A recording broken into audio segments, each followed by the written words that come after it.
أهلا بكم يا أصدقائي في سلسلة اختبر قدراتك في الشطرنج. اختبار رقم 15. سلسلة اختبر قدراتك في الشطرنج من إعدادي دكتور عصام حمود. السلسلة اللي هي عبارة عن اختبارات، وكل اختبار عبارة عن دور لأقوى لاعبي العالم.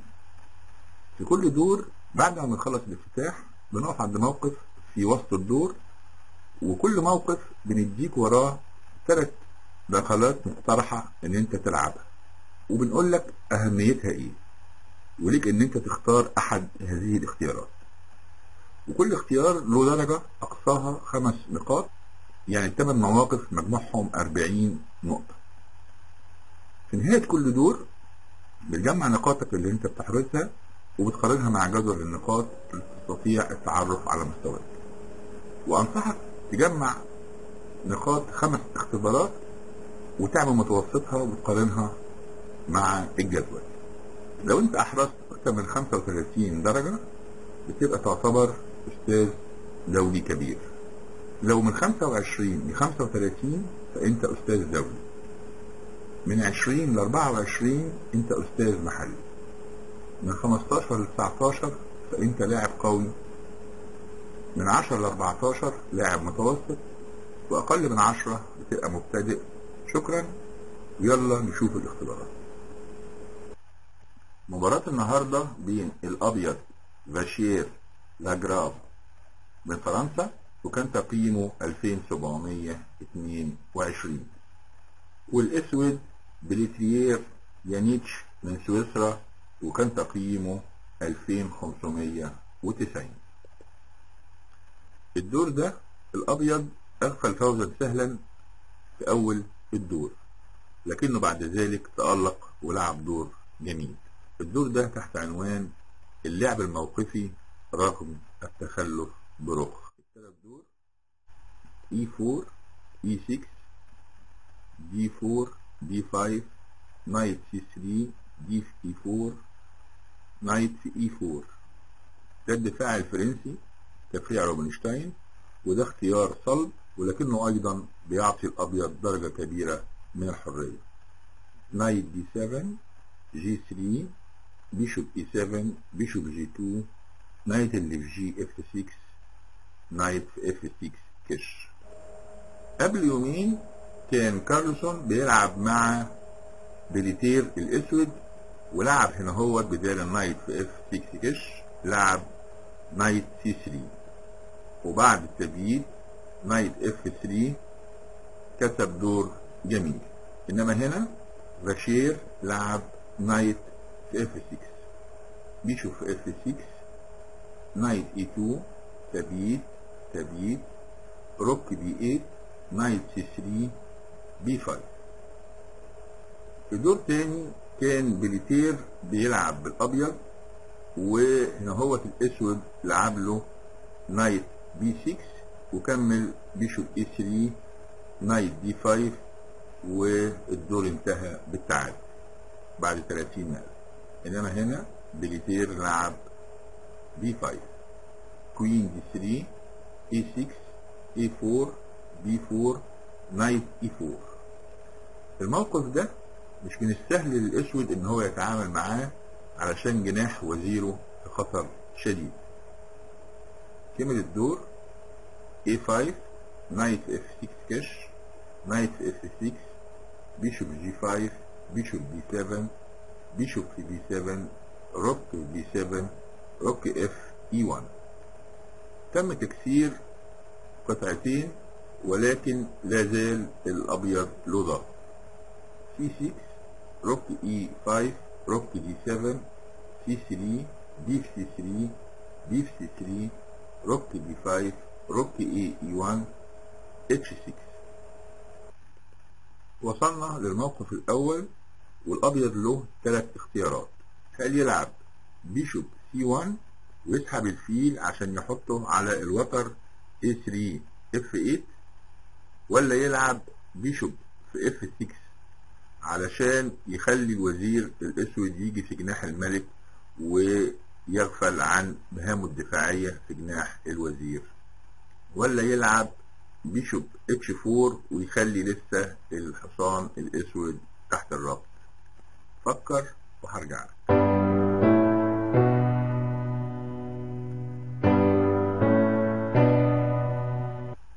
الابيض لعب بيشوف في F6 5 نقاط.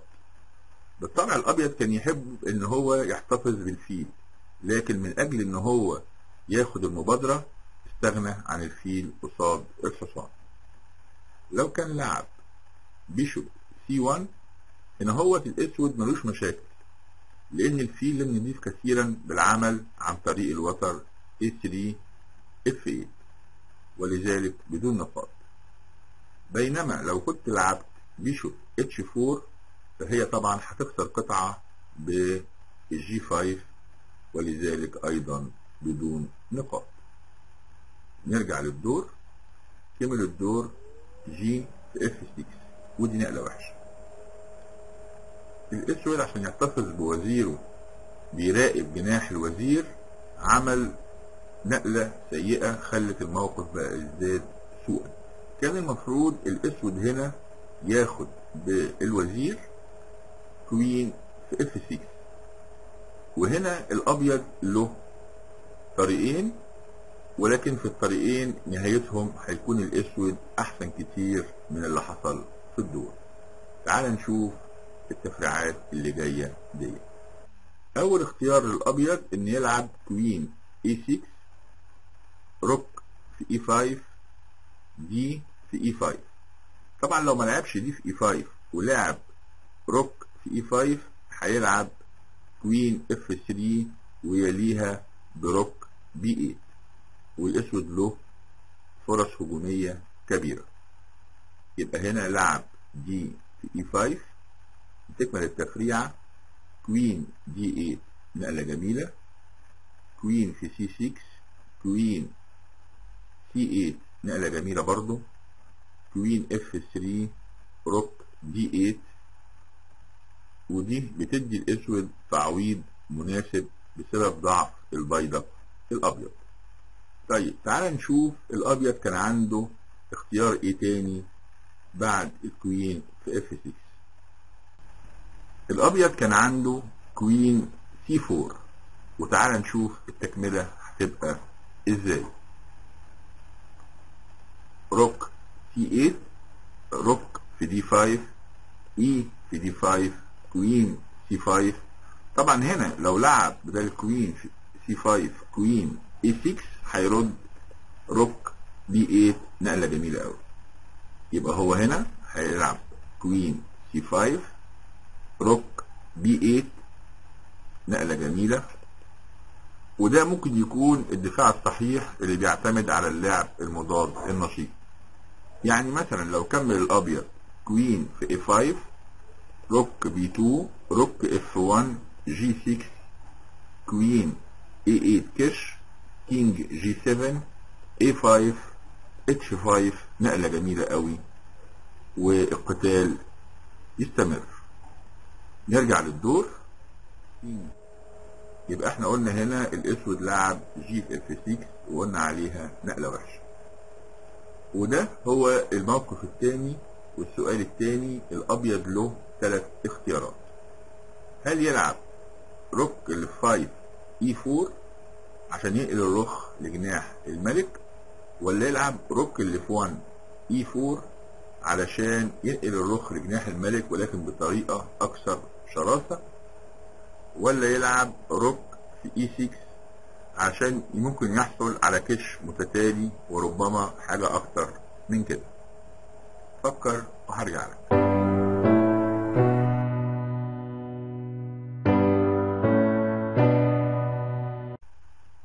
الابيض لعب روك في E6 ويظهر ان هو شايف انه ممكن يحصل على حاجة اكتر من الكش المتتالي. لو كان لعب روك ال 5 E4 كانت هتبقى التكملة F5، روك H4، كوين F6 ومفيش طبعا كشمات واضحة، وثانيا الرخ اللي في H4 دي اصبحت خارج اللعب ولذلك بدون نقاط.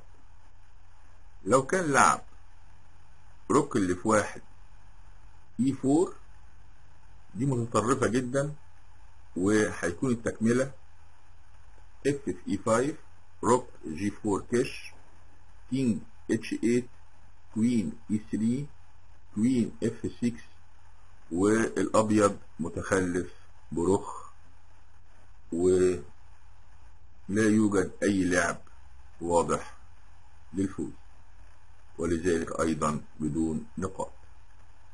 نرجع للدور. قلنا هنا الابيض لعب روك في اي 6، نقلة جميلة واخذت 5 نقاط. اف اي 6، كوين جي 6 كاش، كينج اتش 8، كوين في اتش 6 كاش، كينج جي 8، كوين جي 6 كاش، كينج اتش 8. وكده وصلنا للموقف الثالث والسؤال الثالث. هل تلعب روك اي 4 عشان تنقل الرخ لجناح الملك، ولا تلعب روك في اي 6 عشان تفوز ببدء اخر وفي نفس الوقت بتنشط الرخ، ولا تلعب كوين اتش 6 كاش وتلعب لعب استراتيجي والملك في الجي 8؟ فكر وهرجع لك.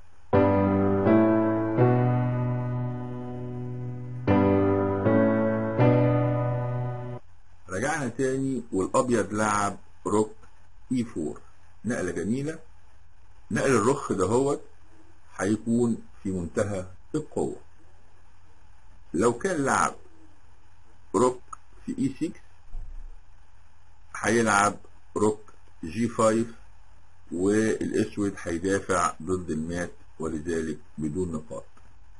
لو كان لعب كوين اتش 6 كاش ما بتحسنش الموقف، والملك كان احسن وهو في ركن الرقعة احسن ما هيجي في الجي 8. يبقى قلنا هنا الابيض لعب روك اي 4، 5 نقط.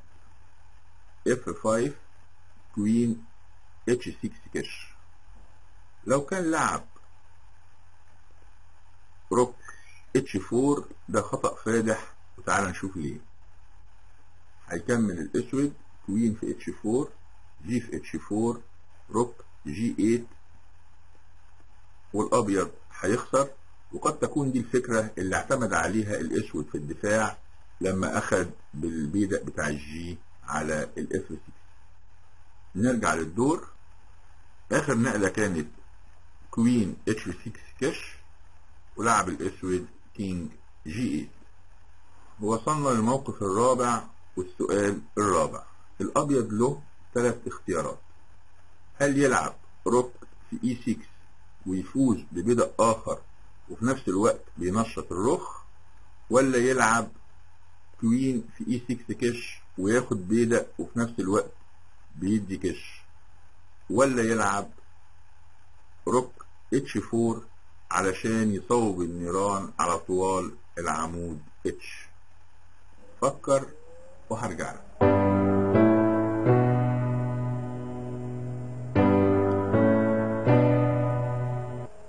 رجعنا تاني والابيض لعب روك في اي 6، نقلة جميلة ب5 نقط، ودي اقوى كتير في تنفيذها من نقلتين سابقتين، لان دلوقتي المسار للجي 6 اصبح خالي قصاد الرخ.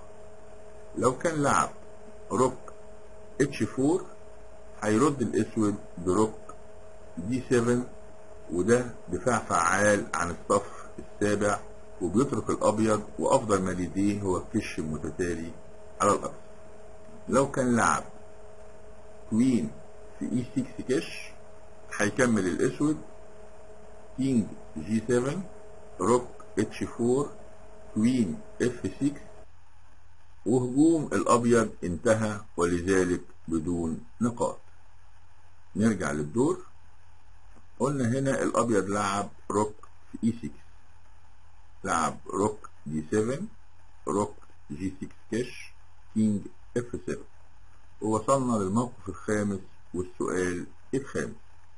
الابيض له 3 نقلات. هل يلعب روك في سي 6 وياخد بيدق ويهدد مات في نقلتين، ولا يلعب روك اي 6 ويهدد بإنشاء شبكة مات في نقلة واحدة، ولا يلعب كوين اتش 5 وإنشاء تهديد بكش بالكشف؟ فكر وهرجعلك.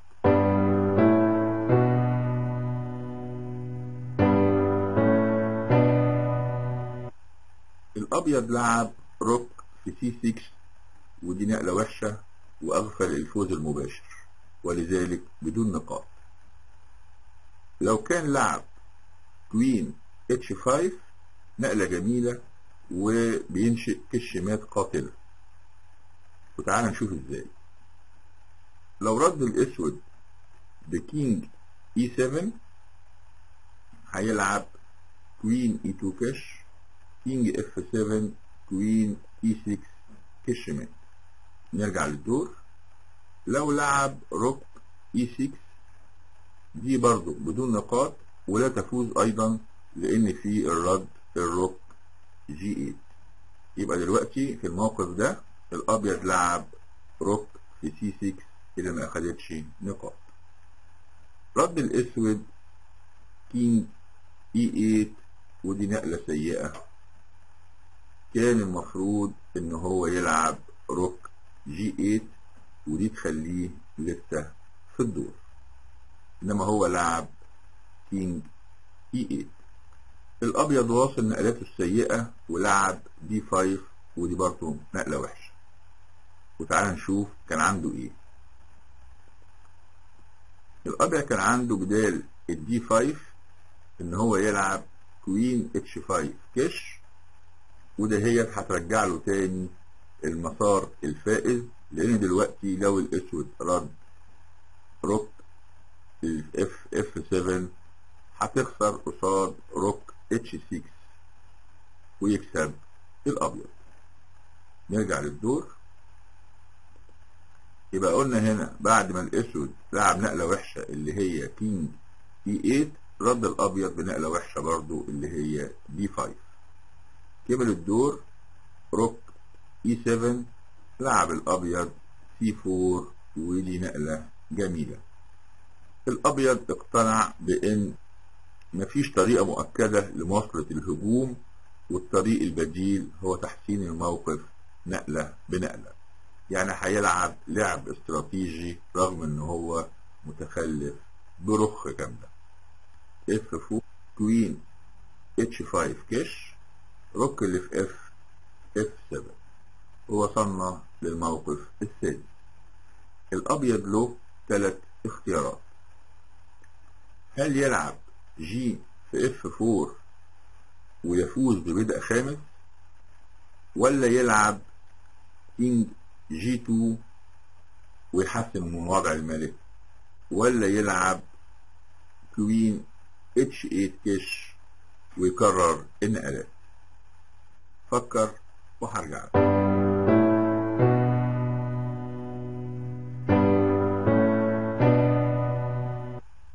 الابيض لعب كينج جي 2 نقلة جميلة، ومن المدهش ان احنا نشوف نقلات زي كده والابيض متخلف برخ. حقيقة دور جميل جدا. لو كان لعب كوين اتش 8 كش هيرد الاسود روك اف 8.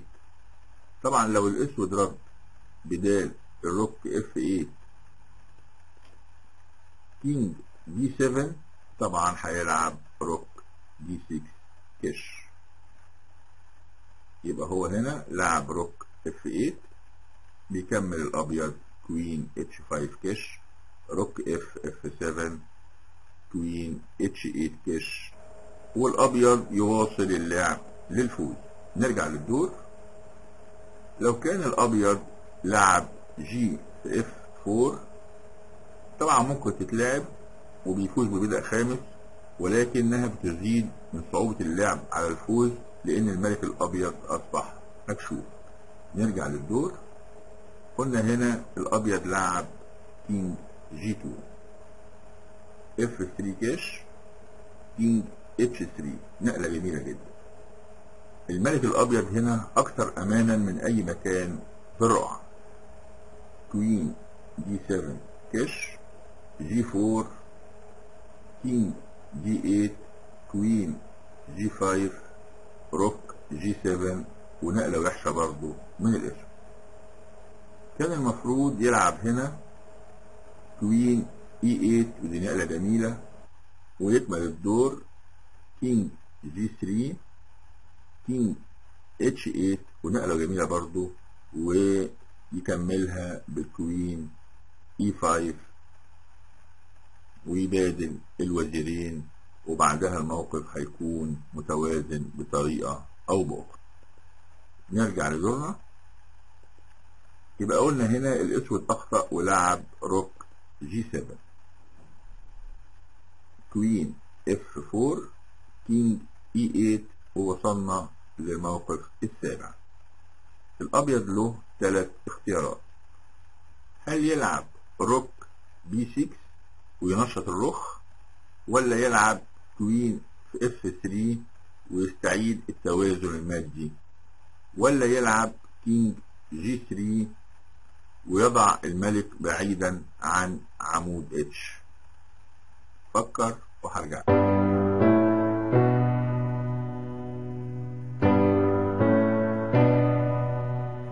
الابيض لعب كينج جي 3 5 نقط. دلوقتي الملك امن بدون شك. لو كان لعب روك بي 6 فده الاسود يستطيع اجبار تكسير الوزير بواسطة روك اتش 7 كاش كينج جي 3 كوين سي 7 روك بي 8 كاش كينج دي 7 ولذلك فهي بدون نقاط. نرجع للدور. لو كان الابيض لعب كوين في اف 3 فالاسود بيدافع بطريقة اسهل هنا ولذلك بتستحق نقطتين. يبقى قلنا هنا الابيض لعب كينج جي 3. لعب الاسود كوين بي 7 وكمل سلسلة نقلاته السيئة والنقلة دهيت خطأ وهيكلفه الدور. كان المفروض الاسود هنا يلعب كوين دي 8 ودي نقلة جميلة وتعالى نشوف التكملة ازاي. اتش 4 روك اي 1 روك اف 6 كوين سي 7 نقلة جميلة قوي دي 6 كوين سي 5 نقلة جميلة. وفي الحقيقة كان من الصعب الوصول لهذا الحل. برضو الاسود ما كانش ينفع يلعب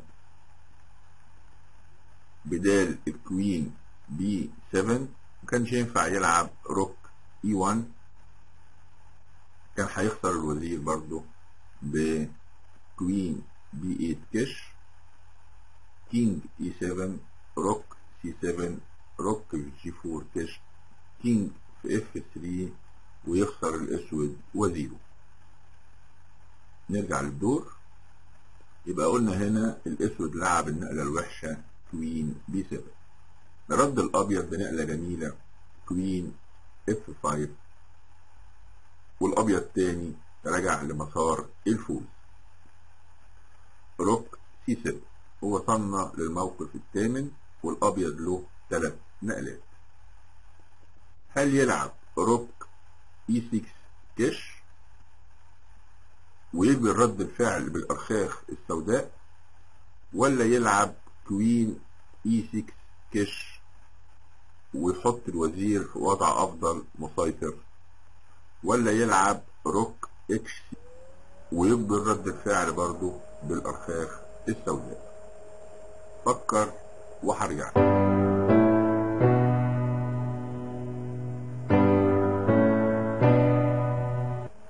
رجعنا تاني والابيض لعب روك اتش 6 نقلة هادية وممتازة وظريفة بيسموها النقلات المتوسطة الانترميديت موف ولها 5 نقاط.